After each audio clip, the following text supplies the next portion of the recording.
오늘 우리에게 주신 하나님의 말씀, 우리가 함께 나눌 말씀은 어제 말씀에 이어서 누가복음 3장 21절에서 22절 말씀입니다.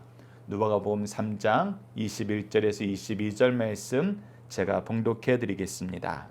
백성이 다 세례를 받을새 예수도 세례를 받으시고 기도하실 때 하늘이 열리며 성령이 비둘기 같은 형체로 그 위에 강림하시더니 하늘로부터 소리가 나기를 너는 내 사랑하는 아들이라 내가 너를 기뻐하노라 하시니라. 아멘. 오늘 본문 말씀을 겸손히 세례를 받으신 예수님이란 제목으로 함께 말씀을 나누도록 하겠습니다. 오늘은 말씀이 짧기 때문에 한 단락으로 우리가 말씀을 나눌 것입니다. 우리가 오늘 21절에서 22절을 다음과 같은 질문으로 시작해 봅시다. 예수님이 하나님 아들 되심을 누가 확증하셨나요? 누가 하나님의 아들 되심을, 예수 그리스도께서 하나님의 아들 되심을 확증하셨나? 이 단락의 우리 키워드를 성부, 성자, 성령 그리고 증언으로 뽑았습니다. 자, 21절을 보시죠. 백성이 다 세례를 받을새 예수도 세례를 받으시고 기도하실 때 하늘이 열리며 라고 기록되어 있습니다. 우선 우리가 기억해야 되는 것은 무엇이냐면 세례 요한에게 세례를 받고 있는데 세례 요한은 무슨 세례를 사람들에게 외치고 있었습니까? 바로 회개의 세례였습니다. 회개에 합당한 열매를 맺고 받는 세례였어요. 그것을 위해서 하나님의 말씀의 뜻이 무엇이고 기준이 무엇인 것을 끊임없이 가르쳐 주었습니다. 그런데 여기서 우리가 질문이 있습니다. 어제 우리가 예수 그리스도께서 세례 요한보다 뛰어난 부분에 대해서 얘기하면서 우리 예수님은 죄가 없으신 분이라 그랬어요. 그리고 하나님의 모든 의를 이루신 분이라 그랬습니다. 그런데 그분이 왜 회개의 세례를 받아야 될까요? 라는 질문을 우리가 할 수 있습니다. 오늘 본문 말씀과 함께 나눌 말씀들을 통해서 우리가 이 내용을 확인할 수 있습니다. 특히 마태복음 3장 15절에서 17절 잠깐 다음 페이지로 넘어가서 저희들 마태복음 3장 15절에서 17절 특히 15절 말씀 부분만 먼저 함께 묵상하도록 하겠습니다. 15절을 제가 읽어드리도록 하겠습니다. 예수께서 대답하여 이르시되 이제 허락하라. 우리가 이와 같이 하여 모든 의를 이루는 것이 합당하니라 하시니 이에 요한이 허락하는지라. 이 말씀의 배경은 예수님께서 세례 요한의 세례를 받으러 오자 세례 요한이 아니 예수님 주님 제가 세례를 주님께 받아야죠. 어떻게 제가 예수님께 세례를 줍니까? 즉 높은 자로서 의로우신 분으로서 제가 세례를 받아야만 받았지 어떻게 제가 예수님께 세례를 줍니까? 할 때 예수님이 대답이 뭐냐면 이것은 허락해야 된다. 왜? 의를 이루는 거니까. 여러분들 우리가 죄와 의에 대해서 항상 살펴보는 것이지만 죄는 무엇이고 의는 무엇입니까? 죄는 하나님이 싫어하시는 거예요. 의는 하나님의 뜻을 이루는 겁니다. 하나님의 뜻이 바로 의예요. 그렇기 때문에 여기서 모든 의를 이루는 것이 합당하다라고 얘기하는 것의 본뜻은 무엇이냐면 이것이 하나님의 뜻이니까 우리는 무엇해야 된다? 순종해야 한다. 그것이 하나님의 계획이다. 즉 우리가 스스로 누가 높네 낮네 따지는 것보다 더 중요한 것은 무엇이다? 하나님의 뜻이다. 그렇기 때문에 예수님은 더 높은 분으로서 죄가 없는 분으로서도 무엇하러 오셨어요? 하나님의 뜻을 이루러 오셨기 때문에 하나님의 뜻에 순종하는 것입니다. 세례 요한도 본인이 낮음을 알고 본인이 죄인됨을 알지만 하나님의 뜻 안에서 세례를 베푸는 것입니다. 그래서 양쪽 다 무엇이 있는 거예요? 순종이 있는 것입니다. 양쪽의 순종이 만나서 무엇을 이루는 것입니까? 모든 이 하나님의 뜻을 이루는 것입니다. 그래서 하나님의 뜻을 이룰 때는 이 순종보다 더 좋은 건 없습니다.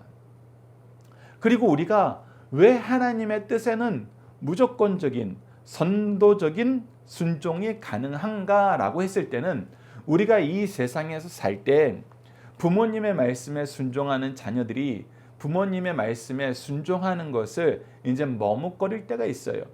그 머뭇거릴 때 첫 번째 요인은 무엇이죠? 바로 내가 더 원하는 것이 있어서. 내가 더 원하는 것이 있어서. 그런데 그때 자녀들이 나중에 순종하고 나서 경험하는 것은 뭐예요?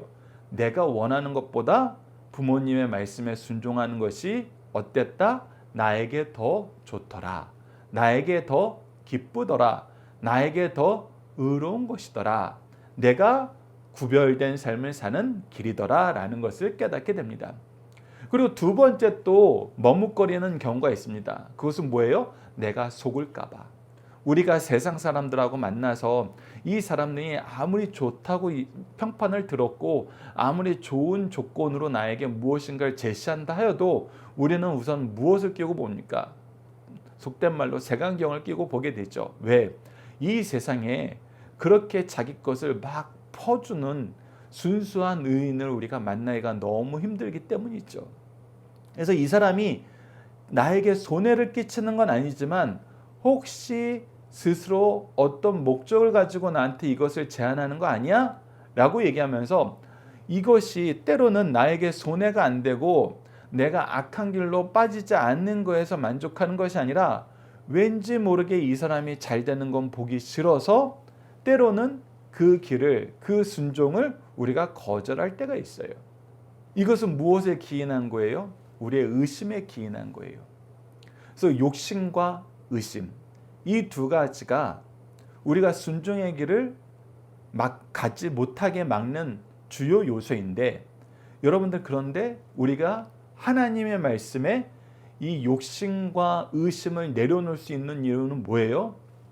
하나님은 의로우신 분이고 우리에게 항상 좋은 것으로 공급해 주시는 창조주시며 구원주이시며 심판주 되시고 통치주 되시는 완전하신 하나님이시기 때문입니다. 그래서 그리스도인들이 항상 하나님 안에서 은혜를 누리면서 세상을 이기는 거예요. 그래서 예수님도 세례 요한에게 먼저 이것이 중요하다는 거예요. 먼저 이것이 중요하다는 것입니다. 그리고 이 회개의 세례를 통해서 예수님이 가시는 길이 이 사람들이, 하나님의 백성들이 가는 길임을 또 보여주고 있어요. 예수님은 우리에게 모델이 되어 주십니다. 선고자가 되어 주세요. 그래서 이 일을 어떻게 할 수 있습니까? 우리가 이 일을 어떻게 감당해요? 할 때 예수님이 뭐라 그러세요? 내가 본 걸 따라해라. 내가 본 걸 따라해라. 나의 길을 따르라. 그렇게 얘기하시면서 하나님의 뜻을 이루실 때에는 무엇을 하셨습니까? 철저하게 인간의 연약함으로 그 모든 뜻을 순종하셨어요. 물론 하나님께서 보내신 메시아라는 걸 세상 사람들에 알리기 위해서는 신적인 권위로 이적을 행하셨어요. 그러나 그것은 우리가 가야 될 길보다는 우리가 믿을 수 있도록 도우시는 거였어요. 우리가 가야 될 길은 예수님께서 온유와 겸손함으로 순종함으로 우리에게 보여주셨어요. 그러면서도 놀라운 약속을 하시죠. 우리가 자주 인용하는 요한복음 14장 12절, 내가 아버지께로 가기 때문에 너희들은 앞으로 어떤 삶을 살게 된다? 내가 하는 그 일을 할 것이요 그보다 큰 일도 하게 된다. 누구를 힘입어서 일을 하게 되는 겁니까? 바로 성령을 힘입어서 성령이 우리와 함께 하시기 때문에. 그래서 예수님의 길을 가면은 항상 놀라운 결과를 우리가 맞이하게 되는 것입니다. 결과를 책임져 주시는 삼위일체 하나님의 역사를 경험하게 되는 거예요. 그래서 예수님이 세례를 받으시는 것입니다. 순종과 모델, 순종과 모델이라는 이 두 의미를 우리가 기억하셨으면 합니다. 그리고 뭐하고 계세요? 기도하고 계세요. 시작도 순종이고 마지막 영광도 하나님께 돌리는 거예요. 모든 일을 맡기는 것은 하나님의 은혜에 있음을 우리에게 가르쳐 줍니다. 그때 어떤 일이 발생합니까? 바로 22절입니다. 성령이 비둘기 같은 형체로 그의 위에 강림하시더니 하늘로부터 소리가 나기를 너는 내 사랑하는 아들이라 내가 너를 기뻐하노라 라고 기록되어 있습니다. 특히 우리가 요한복음 말씀을 미리 묵상했던 것처럼 세례 요한이 왜 예수님이 세상 죄를 지고 가는 하나님의 어린 양이라고 그랬어요. 세례 요한도 사실 어떤지 알지 못했어요. 그런데 하나님께서 세례 요한에게 미리 얘기해 주신 것이 무엇이었어요? 성령이 임하는 사람을 보거든 그가 성령으로 세례를 주는 그리스도임을 믿어라. 알지니라 라고 얘기했어요. 그래서 성령의 역사가 있다는 것을, 성령의 은혜가 있다는 것을, 성령의 임재하심이 있다는 것을 세례요한은 알고 있었어요. 그리고 예수님이 세례받았을 때 그 일이 일어납니다. 성령께서 비둘기 같은 형체로 그의 위에 강림하게 돼요. 그래서 성령의 증거가 있어요. 그리고 나서 멈추지 않아요. 누구의 증거가 있어요? 하늘로부터 소리가 나기를 너는 내 사랑하는 아들이라 내가 너를 기뻐하노라 하시며, 하나님께서, 예수님이 하나님의 아들 되시고 그리스도 메시아 되심을 우리에게 다시 한번 증언해주고 계세요. 그래서 오늘 본문 말씀은 예수 그리스도께서, 하나님께서 우리에게 보내신 독생하신 아들이요 우리 죄를 대신하여 죽으실 구원주이시라는 것을, 성경에 미리 예언된 그 모든 말씀을 이루고 성경에서 그에게를 예비하라는 세례 요한에게 말씀하신 그 내용을 이루심으로 우리에게 보여주고 있는 거예요. 우리에게 증언해주고 있는 것입니다. 즉 증언하시는 분은 누구예요? 삼위일체 하나님이에요. 예수님은 순종함으로 증언하고, 성령님은 강림함으로 증언하고, 예수님은, 하나님은 말씀하심으로 증언해요. 성부, 성자, 성령께서 이 증언을 하시는 이 역사의 장, 정말 진실의 장면이 바로 오늘 본문 말씀인 것입니다. 그래서 우리 오늘 본문 말씀은 너무나 은혜로워요. 너무나 은혜롭습니다. 그리고 우리가 하나님을 만나는 모든 순간, 특히 어디서 만나는 모든 순간, 예수님께서 세우신 교회에서 만나는 모든 순간은 바로 이 역사가 있는 것입니다. 왜 이 역사가 있는 것입니까? 바로 하나님의 구원의 은혜가 이 교회를 통해서 넘쳐 흐른다고 예수님께서 마태복음 16장을 통해서 우리에게 약속하셨는데, 이 구원의 은혜가 어떻게 우리에게 성취되었어요? 우리가 자주 나눴던 것처럼 성부께서 이미 이 구원을 계획하셨어요. 이 구원을 계획하심은 우리에게 무엇을 보여주셨어요? 하나님의 말씀을 보여주셨어요. 하나님의 말씀대로 예수 그리스도께서 나시고 사시고 죽으시고 장사되시고 부활하시고 승천하시고, 그리고 앞으로 무엇 하실 것을 우리에게 보여줘요? 마지막 7제로 다시 오실 것을 우리에게 보여주는 하나님의 말씀을 우리에게 주셨고, 그 모든 과정이 다시 오심 직전에 승천하심까지 정확하게 이루어졌어요. 누구를 통해서? 예수 그리스도를 통해서. 그래서 예수 그리스도 성자를 통해서 구원이 성취되었어요. 그리고 앞서 우리가 요한복음 14장 말씀을 나눴던 것처럼 누구를 통해서 우리가 그 은혜를 누리고 그 은혜 안에서 살게 되어? 바로 성령을 통해서. 그래서 우리가 하나님의 말씀 안에서, 예수 그리스도의 터 위에서, 성령의 인도하심 안에서 우리가 드려지는 것이 무엇이냐면 바로 예배라는 거예요. 삼위일체 하나님의 은혜의 역사 속에서 우리가 그 잔치에 참여하고 그 기쁨에 참여하고 그 영광을 바라보는 것이 바로 예배라는 거예요. 그래서 예배가 무엇이다? 삼위일체 하나님이 우리를 구원하심을 증언하는 그 증거의 장소이다. 그 증거의 장소이다. 우리는 교회를 통해서 항상 이것을 확인한다. 예배를 통해서 항상 이것을 확인한다.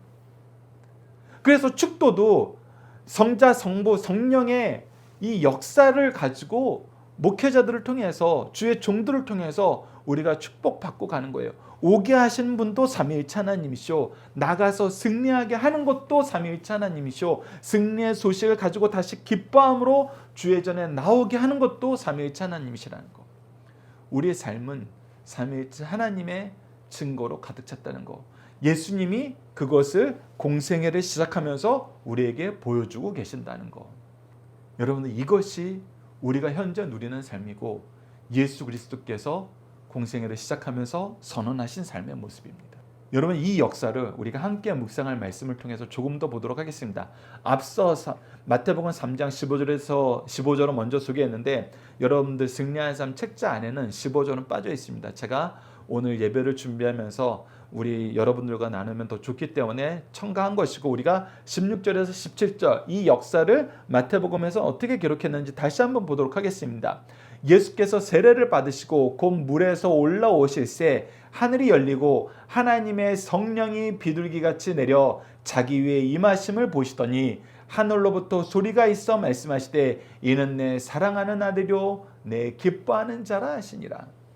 성부께서 직접 예수 그리스도의 메시아 되심을 증언하시고 성령께서 강림하심으로 이것을 나타내고 계세요. 그리고 성부 하나님의 증언은 계속됩니다. 우리가 마태복음 17장 5절 변화산에서도 어떻게 말씀하십니까? 말할 때 호련히 빛난 구름이 그들을 덮으며 구름 속에서 소리가 나서 이르되 이는 내 사랑하는 아들이요 내 기뻐하는 자니 무엇하라? 너희는 그의 말을 들으라 하시니라. 하나님께서 예수님을 통해서 우리에게 무엇 하신다? 말씀하신다. 역사하신다. 그 역사는 무엇이다? 구속사다. 구원의 역사다. 속량의 은혜다. 자비와 긍휼하심의 꽃이다. 이것을 우리가 기억해야 됩니다. 그리고 다시 한번 하나님께서 직접 증언하는 역사가 요한복음 12장 28절에 기록되어 있습니다. 이 요한복음 12장 28절의 배경을 말씀드리면 예수님께서 이제 공생애를 마무리하는 고난 주간에 예루살렘에 올라가셨어요. 근데 예루살렘에 올라갔을 때 이제 예수 그리스도께서 나사로를 살리신 역사가 파다하게 일어나면서 많은 사람들이 예수님을 만나러 왔을 때 이제 이방인 출신들까지도 예수님을 만나고 싶어서 나온 거예요. 그래서 빌립에게 부탁하여서 예수님한테 나왔을 때 예수님이 이방인들이 예수 그리스도를 믿으러 나오는 것을 보시고 하신 말씀이 바로 요한복음 12장 28절 말씀입니다. 아버지여 아버지의 이름을 영광스럽게 하옵소서 하시니 이에 하늘에서 소리가 나서 이르되 내가 이미 영광스럽게 하였고 또다시 영광스럽게 하리라 하시니. 그래서 이 말씀의 뜻이 무엇입니까? 하나님이 영광 받으시는 일, 하나님의 영광을 위해서 내가 이 땅에 왔는데 바로 그 일이 지금 성취되고 있습니다. 이 성취되고 있습니다의 역사가 뭐였어요? 증거가 뭐였어요? 내용이 뭐였어요? 바로 이방인들까지 예수 그리스도를 믿으러 오는 거예요. 예수 그리스도를 알고 싶어서 오는 거예요. 하나님의 은총을 기대하면서 오는 거예요. 기대면서 오는 거예요. 그것을 보고 하나님의 뜻이 이루어졌다. 하나님의 영광이 나타났다. 그리고 하나님께서 이것에 대해서 대답해 주는 거예요. 그것이 바로 나의 영광이고 또다시 영광스럽게 할 거다. 무엇이다? 앞으로 이 일이 계속 이루어질 것이다. 계속 이루어지는 결과가 바로 저와 여러분이죠. 이 은혜의 역사가 없었으면, 이방인에게 가는 복음의 역사가 없었으면 제가 이 자리에 있을 수 없죠. 여러분들이 이렇게 말씀을 나눌 수 없죠. 그것처럼 우리의 현재 모습, 우리가 말씀을 듣고 기도하고 있고 주의 전으로 나가고 있는 이 모습이 삼위일체 하나님의 은혜의 역사다. 여러분, 이거 다시 한번 우리에게 강조해주고 있는 것입니다. 그리고 예수님을 통해서 이루어지는 모든 일을 통해서 예수님이 하나님의 아들 되심을 증언하십니다. 그것을 우리에게 가르쳐주는 게 요한복음 3장 34절입니다. 함께 읽겠습니다. 하나님이 보내신 이는 하나님의 말씀을 하나니 이는 하나님이 성령을 한량없이 주심이라. 말씀의 역사는 누구의 역사다? 삼위일체 하나님의 역사다. 말씀을 주신 하나님, 그 말씀을 선포하시는 예수님, 그 말씀을 할 수 있도록 우리를 도우시는 성령님. 그래서 우리의 지금 현재 말씀 나눔도 동일합니다. 미리 말씀을 주신 하나님, 이 말씀의 모든 은혜를 이루신 예수님, 이 말씀 안으로 우리를 초대하고 이 말씀으로 감동하게 하시고 인도하심과 교통하심을 받아서 우리로 믿게 하시는 성령님의 역사가 있는 것입니다. 그래서 이 자리는 삼위일체 하나님의 은혜의 자리입니다. 여러분들의 말씀을 듣고 있는 그 시간과 그 장소 모두 삼위일체 하나님의 은혜의 역사입니다. 이 은혜의 역사에 순종하시는 승리하산 가족 여러분들, 강성성경연구원 모두에게 하나님의 크나큰 은혜와 축복이 함께하길 기도합니다. 자, 중심 사상을 하나씩 보고 기도하는 시간 갖도록 하겠습니다. 첫 번째입니다. 무음하신 예수께서 겸손히 세례를 받으시고 죄인의 친구가 되셨다는 것입니다. 죄 없으신 예수님께서 회개의 세례를 바르러 오심은 겸손을 보이실 뿐 아니라 세례의 중요성을 보여주신 것입니다. 그러므로 우리도 세례의식을 가볍게 볼 수 없습니다. 우리의 왕 되신 예수님께서 죄인의 친구가 되시기 위해서 죄 없으시지만 죄인 중 한 사람에게 세례를 받으셨습니다. 이처럼 죄인들의 깊은 부분까지 접근하신 그 겸손은 우리에게 본이 되심을 가르쳐 주시는 말씀입니다. 두 번째, 주께서 세례를 받으시고 율법 아래 오셔 율법을 이루시고 메시아의 사역을 선포하십니다. 요한이 세례를 베푸는 것은 하나님의 뜻 모든 의이며 예수께서 요한과 함께 그 뜻에 순종하는 것은 하나님의 의를 이루기 위함입니다. 앞서 우리가 읽었던 마태복음 3장 15절에 기록되어 있었습니다.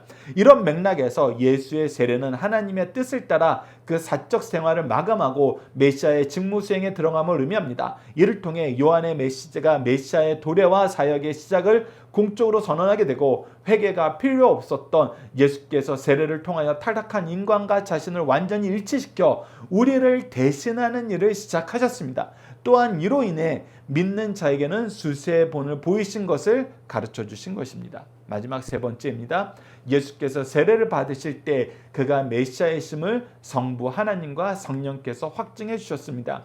예수의 수세 후에 그가 우리의 왕이시오 메시아 되심을 성부 하나님께서 직접 증거하셨고 성령께서 저에게 임재하사 그의 사역에 동행하실 것을 보여주셨습니다. 예수님의 세례는 요단 강변에서 성삼위 하나님의 성스러운 회후를 인간에게 직접 보여주신 놀라운 광경입니다. 그리고 이것은 지금 우리 예배에서도 계속되고 있다는 겁니다. 이제 예수께서 우리의 왕 되심은 더 이상 증거가 필요 없습니다. 이처럼 예수님의 세례 받으심은 왕 되신 그분의 주권적 통치에 모두 순복할 것과 예수님과 성도들의 역사도 비둘기 같은 성령의 온유성과 순수성으로 성취될 것을 깊이 가르쳐 주신 말씀입니다.